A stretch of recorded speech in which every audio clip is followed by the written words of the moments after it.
je te dis que j'ai la fille du président de la Guinée ici, tu ne peux pas croire. Non. Oui, elle est là avec nous. On a environ 120 stations, donc l'espace est réduit. Il faut dire vrai, l'espace est petit. Aujourd'hui, on est un peu déçus parce qu'on avait cru qu'on pouvait satisfaire nos clients. Mais on se rend compte que l'espace est réduit. Marie est venue apporter une touche très spéciale dans mon entreprise qui était autrefois à Acaï. Celle-ci, le coiffure de $800, $850. Et combien de personnes qui travaillent ici? 400 stylistes et pratiquement 25 employés. Les amis, aujourd'hui, je vous emmène visiter le plus grand salon de coiffure de tout le Maryland. Oui, vous avez bien entendu. On est aujourd'hui chez Nadine et c'est une entrepreneure camerounaise qui travaille avec son mari et qui forme un Black Power couple, un couple puissant et qui sont parvenus à créer un concept hyper innovant dans le domaine de la coiffure. Oui, vous savez qu'aux États-Unis, il y a ce mythe qui dit que les coiffeuses gagnent très bien leur vie. Dans cette vidéo, vous allez vous rendre compte, les coiffeuses gagnent parfois le double du salaire des ingénieurs. Le double, vous avez bien entendu, de certains ingénieurs. C'est juste incroyable. La machine qu'ils ont créée ici, qui est une véritable usine. C'est un salon dans lequel il y a une centaine de postes, mais en période de pic, elles vont jusqu'à plus de 120 postes de travail. Ils ont ouvert il y a à peine quelques jours et pourtant, leur concept est déjà en train de faire le tour. Ce qui est impressionnant, c'est que 99% de leur clientèle est noire américaine. Bref, vous allez entrer dans les coulisses d'un empire qui est en train de se constituer et j'espère que ça va vous inspirer. Que vous soyez au Canada ou ailleurs, à penser à faire ce genre de choses. C'est juste hallucinant. L'investissement est conséquent, c'est vrai, mais il y a derrière des mécanismes de financement et d'accompagnement. Et au fond, réaliser ce genre de choses, ce n'est pas un problème d'argent. C'est d'abord un problème de vision et de mindset. Et derrière, on a les équipes qui font le boulot.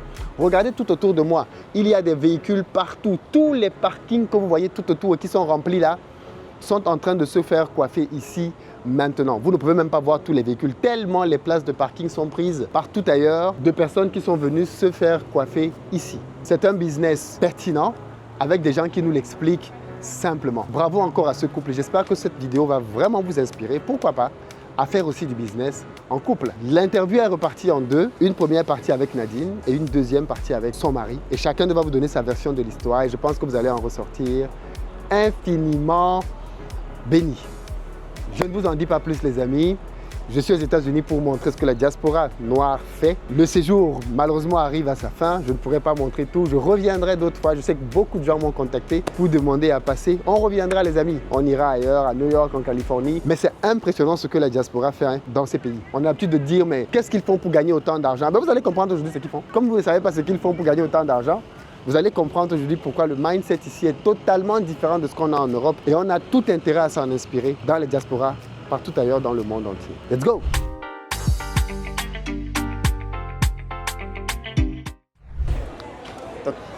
Bonjour Nadine. Merci, bienvenue Simo à l'entreprise Nadine Hair Braiding. Yes, j'ai beaucoup entendu parler de ton concept. Merci. Et je suis très content de venir ici aujourd'hui pour montrer aux gens ce que la diaspora fait aux États-Unis. De bien, de grand. Est-ce que tu veux juste commencer par te présenter pour les gens qui ne te connaissent pas? Voilà, moi je m'appelle Nadine Juiko, épouse Ndwanda. Nous sommes ici dans le Maryland, à Bowie plus précisément. Mon époux et moi, nous avions Nadine Hair Braiding Empire. Qu'est-ce que c'est? Parce que tu as dit Empire, oui. Empire. Le nom est un peu grand. Empire, non, c'est mérité. C'est quoi ici? C'est un salon de beauté, tout simplement. Disons Non, ça comme ça. C'est pas... Disons que moi j'aime bien le salon de beauté, mais mon mari aime appeler ça une entreprise. Honnêtement, j'ai toujours cette image-là de ce petit salon que j'avais à la maison. Tu as commencé à la maison? Voilà, oui, j'ai commencé à la maison avec une seule chaise. Où? Donc, ici aux États-Unis? Oui, oui, aux États-Unis. Donc tu as commencé à tresser les gens toi-même? Oui, à la maison. C'était il y a combien d'années? 15 ans. Waouh! 15 ans. Tu as commencé il y a 15 ans dans ton salon? Oui, donc j'aime toujours appeler ça salon. Mais mes employés aiment dire que c'est une entreprise. Voilà. Non, mais ça a pris une autre proportion. On va visiter tout à l'heure. Oui. Mais aujourd'hui, vous en avez fait quelque chose de géant. Oui. Parce que je veux que les gens comprennent ton parcours. Tu sais que dans nos pays, là, les gens... C'était quoi les étapes avant de construire cet empire aujourd'hui? Tu as commencé chez toi? Oui, commencer d'abord par travailler pour quelqu'un. Ok. J'ai travaillé dans multiples salons de coiffure. Près de 13 si je ne me trompe pas. Oui, à la recherche d'un meilleur salon. Parce qu'il faut le dire, la clé de ce business, c'est le plus difficile, c'est de garder les employés. S'il n'y a pas de clients, elles ne sont pas loyales, elles cherchent où il y a mieux. Et c'est ça que je cherchais. C'est pourquoi j'ai fait le parcours de beaucoup de salons. Ok, donc en fait, donc j'imagine que la rémunération se fait aussi par rapport au nombre de têtes. Par pourcentage. Par pourcentage. Donc Voilà. s'il n'y a pas de tête, tu es au chômage. Voilà. Ok, Voilà, donc du coup tu vas dans un autre salon. Oui. C'est ce qui a fait que tu as beaucoup bougé. Voilà, c'est pourquoi j'ai beaucoup bougé. Après, j'ai décidé de me mettre à travers mon propre compte. Ok. J'ai commencé à la maison. Ok. J'ai commencé moi-même à faire le marketing et à Pour chercher les clients. mes propres clients. Et après, je me suis retrouvée en train d'avoir quelques clients qui m'ont encouragé à aller dans un petit centre commercial. Et là-bas, j'ai commencé à avoir 2, 3 employés, 4. C'est comme ça que la clientèle a grandi. Parce que dans l'esprit des clients, ils veulent bien te supporter quand tu es à la maison. Ils aiment bien ce que tu fais, mais parfois, elles ne peuvent pas faire ton propre marketing là dehors. Tu vas voir un chef d'entreprise, elle a 15, 20 employés. Elle ne peut pas leur dire que je me suis coiffée chez Nadine à la maison. C'est pas, ouais. On se dit qu'elle veut save de l'argent en fait. Ouais. Et donc, on dit, oh j'aime ta coiffure. Elle dit merci, tu as fait ça. Ou elle dit, je peux garder pour moi. Ouais. Parce qu'elle a peur que les gens vont la juger en fonction de où elle se coiffe. C'est pourquoi elle préfère ne rien dire. Donc, une fois que tu es sorti, c'est comme ça que le business commence à prendre une ampleur parce que... Maintenant, elles peuvent dire... Oui, elles peuvent dire, je me suis tressée, je me suis coiffée ici. Ouais. La preuve en est, depuis qu'on a ouvert ce bâtiment, en majorité, celles qui viennent ne sont même pas les anciennes clientes. Ce sont les clients qui viennent découvrir, du moins les nouvelles. Mon mari peut vous dire, ce sont les statistiques. Il y a beaucoup de nouveaux clients. C'est-à-dire qu'ils ont appris qu'il y a un grand salon là dehors, elles veulent découvrir. So, voilà, les clients viennent découvrir ce dont elles ont entendu sur les réseaux sociaux. Excellent, excellent. Yeah. Alors, présente un tout petit peu ton salon quand même. Aujourd'hui, tu as combien de... On appelle ça quoi? De postes? De salons de coiffure? Stations. De stations? On a environ 120 stations. Et comme tu as constaté à l'étage quand tu es venu...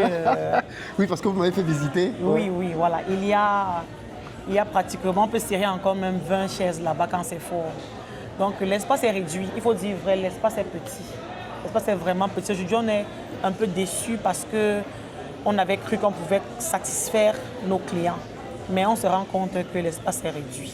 Un espace aussi grand. Alors, Oui, à base, c'était quoi? C'était un entrepôt? C'était quoi? C'était un granite store. Ils vendaient les counters. Ok. Oui. Ok. Donc on a cru que les clients devaient être très à l'aise, qu'ils devraient avoir assez d'espace pour tout le monde, mais on en a encore besoin. C'est comme si on a besoin de bousculer encore un peu. En fait, quand tu dis ça, les gens ne comprennent pas. Quand on va aller là derrière tout à l'heure, vous allez comprendre pourquoi elle dit ça. Moi, quand je suis arrivé tout à l'heure, j'étais impressionné. Oui. On dirait qu'on est dans une usine, c'est-à-dire Non, parce que ça tourne. on a une attente de plus de 50 chaises. Est-ce que tu peux nous présenter un peu le salon? Qu'est-ce qui est prévu ici? Voilà. Considérons qu'un client arrive. Oui. C'est quoi le parcours d'un client chez Nadine? Ok, quand un client arrive, il entre et il est accueilli par une dame qui va lui demander de sign in. Elle va devoir mettre son nom, son numéro de téléphone, son email si possible. Et comme ça, elle va s'asseoir et attendre qu'une coiffeuse vienne la chercher. Généralement, la service client est celle-là qui demande tu veux tresser, tu veux faire quoi? Parce que nous avions pratiquement environ 400 tresseuses. Bon, dans les 400 tresseuses, tout le monde ne fait pas toutes les coiffures. On a une trentaine de coiffures. Si tu ouvres ce livre-ci, par exemple, tu vas voir qu'il y a plusieurs coiffures là. Alors, il y a une dame qui fait ça, mais elle ne fait pas ça. Une femme qui fait les nattes, elle ne fait pas les rastas. Donc, il y a beaucoup de coiffures. Et donc, elle, qui s'appelle Sorel, elle est au desk, elle connaît individuellement ce que chacun fait. Qui fait quoi? Voilà, elle connaît qui fait quoi. Donc, c'est elle qui a la liste là et qui appelle une tresseuse. Elle voit qui est available, qui est disponible. Justement, et surtout en fonction même de la demande des clients. Les clients qui sont très capricieux, les clients qui sont trop demandants, elle va savoir qui choisir. Qui choisit tout de suite. Voilà son rôle ici. C'est de choisir qui tresse quoi. D'accord. Oui. Mais je viens de voir quelque chose, Nadine. Oui. Ça, c'est des choses qu'on dit au quartier. Que... C'est le prix des coiffures, ça? Oui. Oui. Donc, attends. Oui. Tu dis que quelqu'un qui fait cette coiffure ici, c'est 320 $. Oui. Et il y a cette option-là, le honnêtement, 360. le prix est même très moins cher. Je suis l'une... Bon, on dit que j'ai les prix les plus bas. Ça, c'est les prix les plus bas. Les gens pensent que je suis très serrée parce que j'ai les prix les plus bas. C'est ce qu'ils disent. Waouh. Oui. Parce que tu sais, quand on est en Europe, on dit, j'entends parler des prix des tresses aux États-Unis depuis des années, mais je me suis toujours dit que les gens exagèrent. Non, pas du tout. Il y a des coiffures qui vont même jusqu'à 700, 800 $. 800 $? Il y a des coiffures comme, comme celle-ci que je me suis personnellement coiffée. C'est Bora Bora. Celle-ci. C'est des coiffures de 800 $, 850 $. 850 $? Oui. Parce qu'elle est faite avec le human hair uniquement. Ça prend beaucoup de mèches. Ok. Seulement les mèches sont évaluées à plus de 300 $ sur lui. Waouh. Oui. Oui. Ben, je crois qu'on va tous devenir coiffeurs. Hein? Oui. Waouh. Oui. Et donc, la personne s'enregistre. Oui. Et donc, tu as une salle d'attente là où tu Oui, disais une que tu as une salle d'attente. cinquantaine de places. Là. Oui, et malheureusement, elle se trouve remplie et on ne sait même pas où Elles se mettre les remplissent clients. On est rapidement. obligé de Parce que là, tirer par les exemple, ça veut dire clients que là. toutes les personnes qu'on voit dans cette salle d'attente là maintenant Oui, elles attendent d'être attendent coiffées. Oui, attendent d'être coiffées. Oui. Elles sont même plus là. Hier, c'était grave. Hier, Oui, parce que hier, jusqu'à c'était férié. 21h, on avait 50 clients qui attendaient. Toute la journée, c'était ainsi. Donc, c'est frustrant parce que ce que j'avais imaginé, Oui, bon, tu commences à te rendre compte que... oui, notre expectation, elle est différente. Dieu nous a un peu trop bénis. abondamment béni. Et donc, du coup, là, c'est dans l'espace d'attente, il y a un espace là où les gens peuvent... Oui, puisqu'on est... Bamileke réfléchit toujours comment il va faire un extra argent et exploiter, Tout à fait, essayer de... On dit quoi? On dit s'assurer que chaque square foot te donne un peu d'argent. tout à fait. On a mis le vending machine comme ça. On a les enfants de temps en temps qui vont dire maman je veux un chip, maman je veux un jus. Voilà. Ça fait que la machine se vide très rapidement. Waouh. Très Mais rapidement oui, la machine se vide. tu as combien de personnes à peu près par jour? En moyenne, on Non, a... peut-être parce que de ce que j'ai compris, il y a des périodes de pic. Oui, il y a les périodes de Vendredi, pic. jeudi, vendredi, à dimanche, c'est les pics. Oui, c'est les pics. Et ces Parfois, jours-là, le tu peux lundi atteindre aussi. combien? En moyenne, on a 400 à 600 clients par jour. Jour. En 24 heures, il faut préciser que nous sommes 24 heures sur 24. Donc, Vous avez dépassé les Américains, le capitalisme. oui. 24 heures sur 24. Oui, on est 24 heures sur Donc il y a 24. plusieurs équipes de coiffeuses on a qui se presque relaient. 3 chiffres, je vais dire ça, on a 3 chiffres. On a les filles qui arrivent à partir de d'1h le matin, elles rentrent Jusqu'au vers matin. 13h, d'autres arrivent à 13h, elles rentrent vers 23h, d'autres arrivent à 23h. Chaque fille fonctionne en fonction de son programme. Il y a des mamans ici, c'est quand leur époux rentre au travail qu'elles peuvent venir au travail. Donc chacune a pris un chiffre qui épouse sa vie. Voilà pourquoi tout le monde est content. Et puis, il faut ajouter que quand tu travailles la nuit, tu es plus rémunéré. 40 $ extra payés par le client. Et là, à la maison, on n'a pas de 5 francs, on n'a pas de commission. Tout à fait. 40 $ que le client paie à une tresseuse qui entre ici après 20 heures. C'est pour la coiffeuse uniquement. L'entreprise n'a pas de... En fait, toute ton expérience que tu as fait dans tous ces salons de coiffure là maintenant te sert. Oui, j'ai pu prendre tous ces Ouais. manquements Ouais. qu'il y avait ailleurs Ouais. et j'ai essayé Les de compléter. frustrations, Oui, oui. j'ai tout pris. J'ai tout pris. La première frustration déjà, c'est accueillir une nouvelle dans ce pays. Le début d'un immigré est très difficile. Et les premières personnes qui tombent sur un enfant qui vient d'arriver doivent vraiment prendre cet enfant avec beaucoup de pincettes. Si tu reçois une nouvelle fille qui vient d'arriver, rassure-toi qu'elle rentre au moins, ça veut 10 $ chez toi. Ce sont des moments qu'on n'oublie jamais. Parce que les gens ne s'ouvrent pas, ils ne te parlent pas, mais ils meurent à l'intérieur d'eux. Donne-leur à manger. Trouve le moyen de leur donner. Ma maison est pleine. Pas parce que je fais de la magie, mais parce que j'accueille. J'ai ma politique qui permet de tenir mes tresseuses, tenir mes clients au même moment. Je sais, je leur donne tout ce que je peux pour les permettre de se sentir confortables dans la maison. Si tu ne sais pas coiffer, c'est ok, je t'apprends à coiffer, mais pendant que tu apprends à coiffer, je permets que tu puisses détacher les cheveux, laver les cheveux, quelque chose que tu peux faire pour gagner de l'argent. Oui. Parce que ça parle de l'expérience. On sent que tu as de l'expérience, que tu as vécu des choses, tu as vu des choses. De l'expérience et du cœur, parce que Ouais. même quand tu fais du business, il faut mettre le cœur. Tout à fait. Il faut être un peu maternel pour comprendre les gens. Ouais. Et parce que je suis coiffeuse, je me mets à la place de mes coiffeuses. Tout à fait. Ça fait que je comprends leur douleur, je comprends leur peine. Et puis je suis au milieu, j'arrête les deux. J'arrête les deux. Ça fait combien de personnes qui travaillent ici? On a 400, tu as dit, qui font des filles. shifts. Oui, on a 400 emplois, 400 stylistes et pratiquement 25 employés, ceux qui travaillent sous nous, de check-in, de cachet, toute cette équipe masculine que tu vas voir, le balayeur, celui qui fait les serviettes, celui-là qui nettoie les toilettes, celui qui ramasse les mèches qui rôdent un peu partout dehors.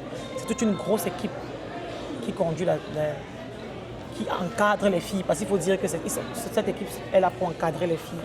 Et puis maintenant, qui s'assure aussi maintenant que les chiffres que les filles font sont exactement ce qu'elles sont payées. C'est là où mon mari entre en jeu. Oui, parce que c'est une équipe ici Ça en devient fait. Hein. compliqué. Là, c'est compliqué. Vous C'est le êtes une côté équipe. informatique.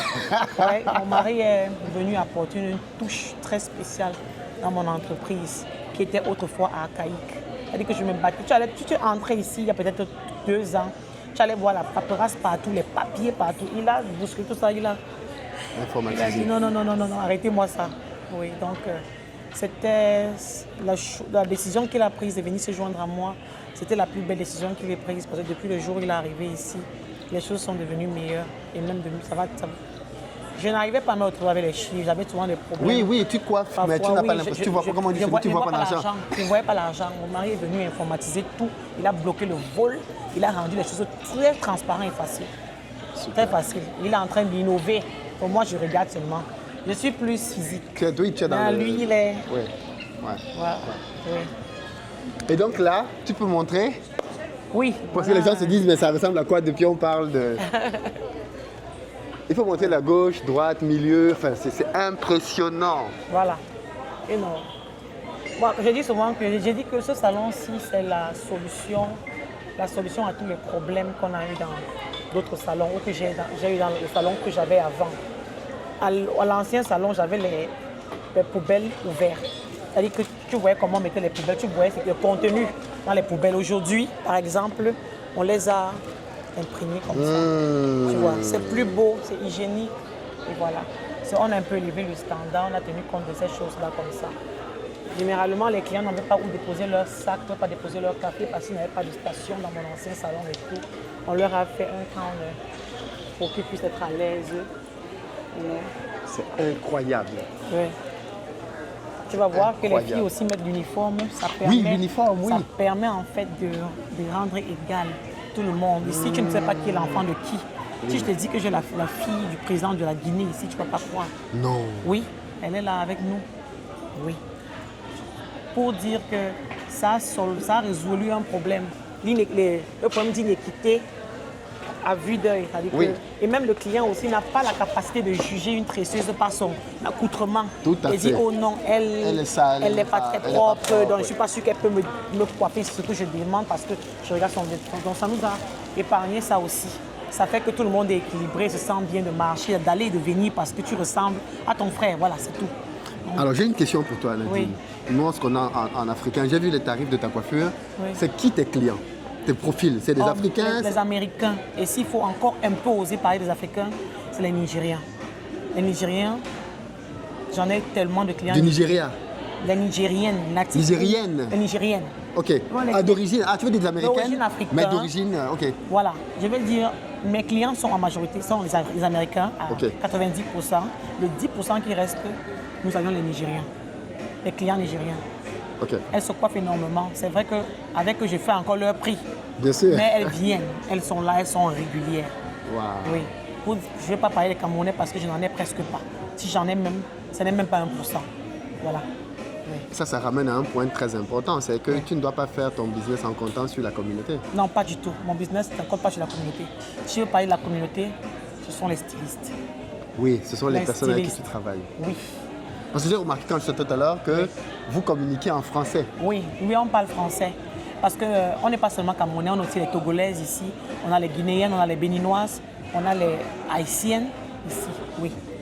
Nous tous on parle français. On a aussi quelques tresseuses nigériennes qui parlent anglais.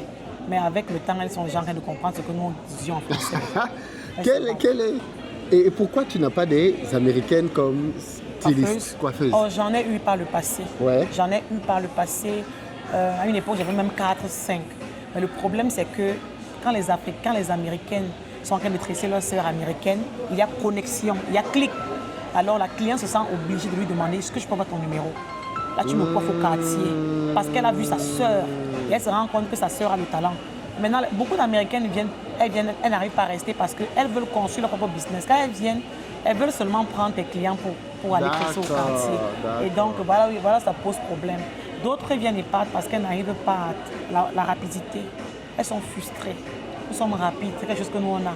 Oui, parce que j'ai appris qu'un des concepts de ton salon de coiffure, c'est que tu mets deux coiffeuses par tête. C'est parce que time is money.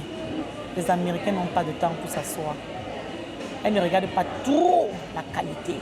Elles mettent l'accent là-bas, mais elles regardent le temps premier. Le temps. Quand tu as tué ça, tu as résolu leur équation. Elles regardent le temps. Et c'est pourquoi nous sommes allés à 24 heures. Parce que je voulais non seulement leur donner le temps, mais je voulais leur donner aussi la flexibilité de venir à n'importe quelle heure. Parce que je me suis toujours dit, s'il y avait un salon qui faisait les nails, les ongles, 24 heures, j'irais là-bas après minuit. Et puis après que j'ai fermé ici, j'irais faire mes ongles. Je n'ai jamais trouvé de temps pour moi. Oui, à cause de ton activité. Voilà. Et comme toi, il y a beaucoup de gens. Voilà.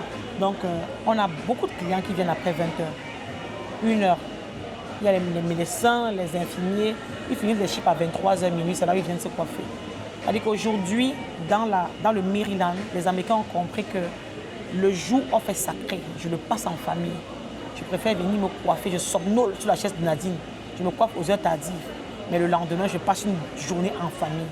Que de m'asseoir, je vais même me faire les cheveux toute une journée quelque part. Oui, c'est bénéfique de passer ta journée avec tes enfants. De venir. Les femmes mettent leurs enfants au lit, elles viennent se coiffer. Il y a des époux qui sont venus me faire de très beaux témoignages ici. Ils m'ont donné même les types, je vais dire le pourboire. Un monsieur m'a dit, j'ai cru que ma femme me trompait. Elle se levait, elle a dit qu'elle vient se coiffer à minuit. J'ai regardé, elle a dit que non, c'est pas possible. Je l'ai suivie. Elle ne savait pas, je l'ai suivie. Elle est arrivée dans ton parking, j'ai vu, elle est rentrée. Je suis restée garée. J'ai vu, tu l'as mis sur la chaise et après je suis rentrée. À peine j'entre, je me couche, elle me rejoint au lit. J'ai dit, mais c'est quelle histoire? Il m'a appelé, il m'a donné $100. Il m'a dit, je n'arrive pas à croire, c'est pas vrai, c'est pas vrai. Il dit, j'ai cru que mon épouse, il dit, parce que pour moi, ça n'avait pas de sens. Vous m'avez dit que je vais me coiffer. J'ai dit, non, c'est pas possible, il n'y en a pas. Elle m'a dit, tu vas voir. Je suis allée quand même voir là. Vraiment, je suis dépassée. Tu règles les problèmes de couple malgré toi. Alors, derrière toute cette usine, parce que du coup, on va peut-être se faufiler pour aller à l'arrière. En fait, tu as toute une grosse organisation derrière. Oui. Là, on ne voit que... Oui, on a prévu aussi un petit espace Alors, pour le ça veut dire que chaque fois que je vois quelqu'un qui a une personne sur sa tête, ça veut dire que... C'est parce qu'on est très serré. C'est parce que là, on est déjà très serré là. On est vraiment serré. Il faut dire que depuis le jour où on a ouvert ce salon, on n'a pas eu de repos. Tu as ouvert quand ici? Le 1er juin. Les filles peuvent te dire, c'est bon. Il y a quelques jours? Non, le 1er juin, oui. On n'a pas eu de repos. Et c'est comme ça tous les jours? Oui. Depuis qu'on a ouvert. C'est pourquoi je dis, j'ai l'impression qu'on a les clients qui viennent plus par curiosité. Parce que nous sommes fatigués. Nous sommes fatigués. On n'a pas eu 5-6 heures de sommeil. Les dames travaillent dur.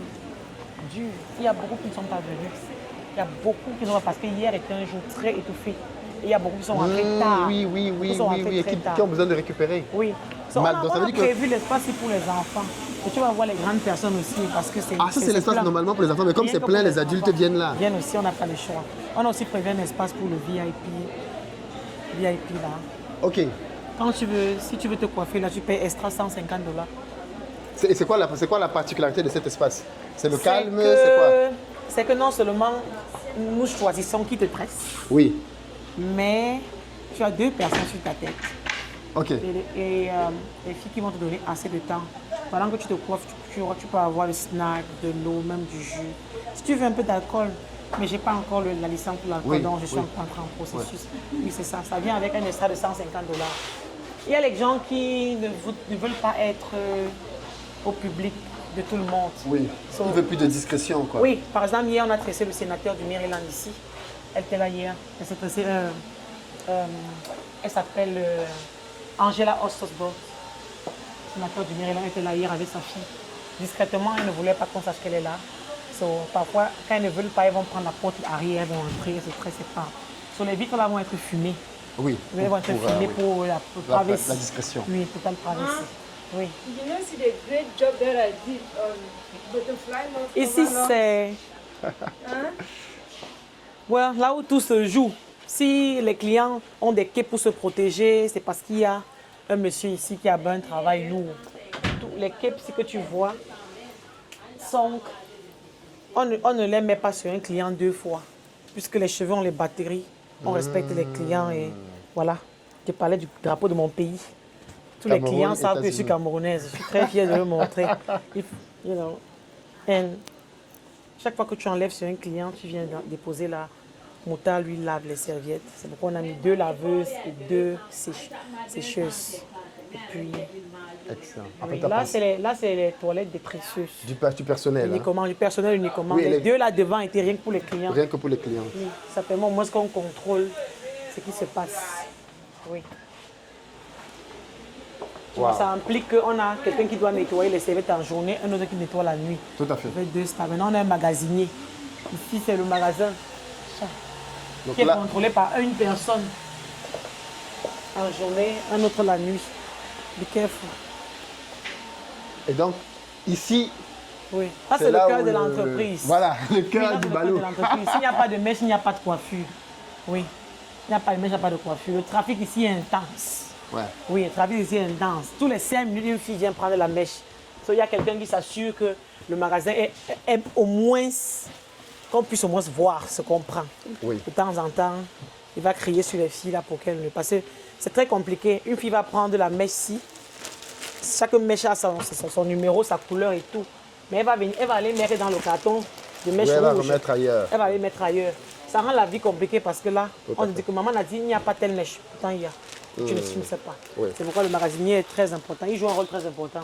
Il me signale au moins 3-4 jours avant et je restocke. Tu Je réapprovisionnes. restocke, oui. Sinon, ça c'est un magasin. Et où est-ce que tu achètes tes mèches? J'ai un autre. Beaucoup de mèches se prennent en Chine. D'autres se prennent sur place, mais au Sénégal. Ok. Ça, c'est les mèches qui viennent du Sénégal. Pourquoi, quelle est la particularité des mèches? Pourquoi les mèches viennent du Sénégal? C'est sa qualité. C'est sa qualité. Les fibres sont bonnes, elles sont légères. C'est depuis 15 ans que j'allais dans ce pays. C'est ce monsieur qui se plaint des mèches et tout le monde aime sa qualité de mèche. Waouh. Oui, c'est la meilleure mèche. Et il les prend au Sénégal? Il en a, oui. Et Ce sont puis, les Chinois qui font ça là-bas? Il n'est jamais en rupture. Voilà pourquoi. Oui, ce sont les Chinois. Oui, vas-y, maman, vas-y. Ce sont les Chinois. Oui, le monsieur est japonais, je crois, oui. Continue. Yep.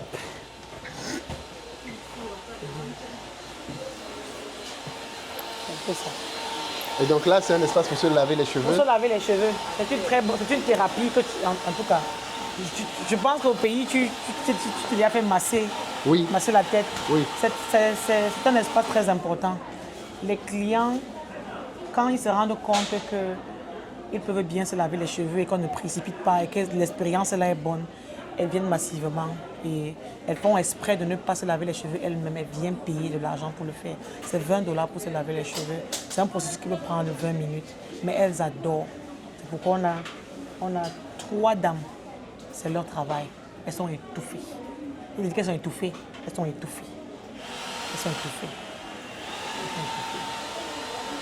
Parce qu'avant, quand on demandait aux coiffeuses de leur faire, elles faisaient ça rapidement. Elles courent vite, elles ne sont pas coiffées. Elle ne lave pas 2 fois, elle ne rince pas 2 fois. Elle ne prend pas la peine de masser, de demander au client si ok, c'est bon, je lave encore, je rince encore. Non. Mais on s'est rendu compte qu'on assigné ce travail à des gens spécifiques. Elles font un bon travail, elles finissent maintenant, elles remettent la client au front desk. Le front desk maintenant dispatch. Oui. Ça fait qu'il n'y a pas de rush. Le client aime ça. L'expérience est Oui, meilleure. l'expérience a montré que les statistiques de lavage ont terriblement explosé. Où les filles qui lavent les cheveux peuvent facilement gagner 1 500 $ la semaine. Oui, c'est incroyable. On n'a pas parlé de ça, mais tes coiffeuses en moyenne gagnent combien? 2 500. 2 500 la semaine. 2 500 $ la semaine? Oui.